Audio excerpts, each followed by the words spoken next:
Wasser kocht, der Deckel klappert. Das Geräusch kennt jeder, der schon mal eine Küche betreten hat.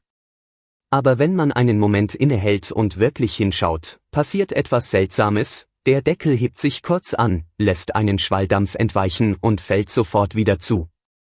Dann baut sich der Druck erneut auf, der Deckel hebt sich wieder. Ein gleichmäßiger Rhythmus entsteht, fast wie ein Puls.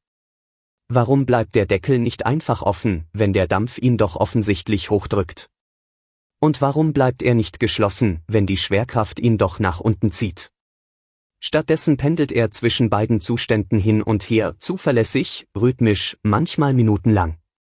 Dahinter steckt ein erstaunlich eleganter physikalischer Kreislauf, der mit Dampfdruck, Gewicht und Energieabfuhr zu tun hat. Damit der Deckel überhaupt klappern kann, braucht es zwei Dinge: Dampfdruck und ein geschlossenes System, das nicht ganz dicht ist.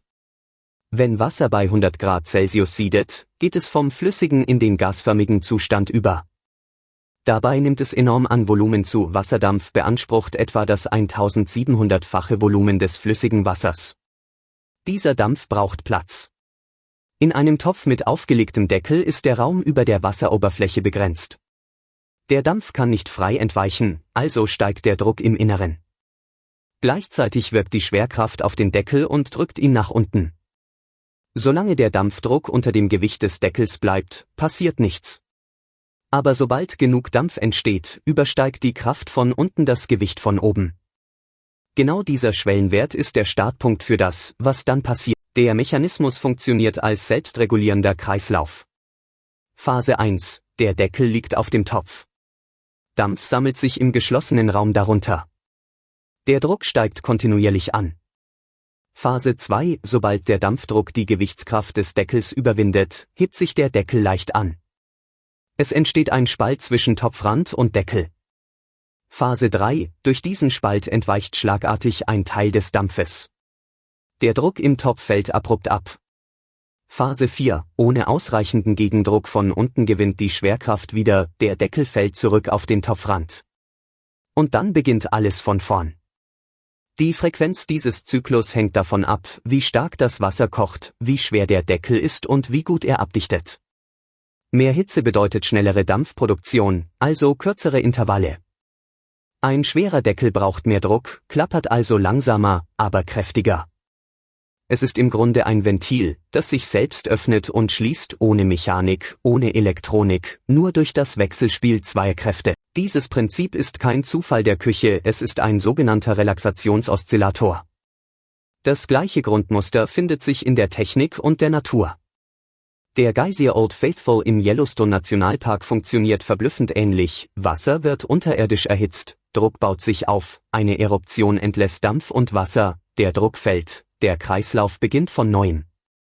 Zweiter Punkt: Ein Schnellkochtopf ist die bewusste Unterdrückung genau dieses Effekts. Sein Deckel ist so fest verriegelt und so schwer, dass der Druck deutlich höher steigen kann, bevor ein Sicherheitsventil kontrolliert ablässt. Dadurch steigt der Siedepunkt des Wassers und das Essen gart schneller. Dritter Punkt: Wer den klappernden Deckel leicht schräg auflegt, durchbricht den Zyklus. Der Dampf entweicht dauerhaft, Druck baut sich nie ausreichend auf. Der Deckel verstummt, aber die Energie verpufft ungenutzt als Wärme in die Küche. Ein klappernder Topfdeckel ist also kein lästiges Nebengeräusch, sondern ein physikalisches Gleichgewichtssystem in Aktion. Zwei Kräfte, Dampfdruck und Schwerkraft, handeln in Echtzeit aus, wer gerade die Oberhand hat.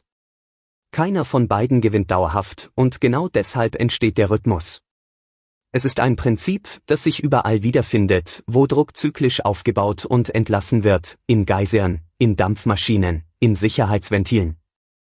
Die Physik dahinter ist dieselbe. Manchmal reicht ein Blick auf den eigenen Herd, um ein Grundprinzip der Thermodynamik zu beobachten, ganz ohne Labor. Wenn dich solche Alltagsphänomene interessieren und du verstehen willst, was wirklich dahinter steckt, abonniere den Kanal. Beim nächsten Mal geht es wieder um etwas, das du täglich siehst, aber noch nie wirklich durchdacht hast.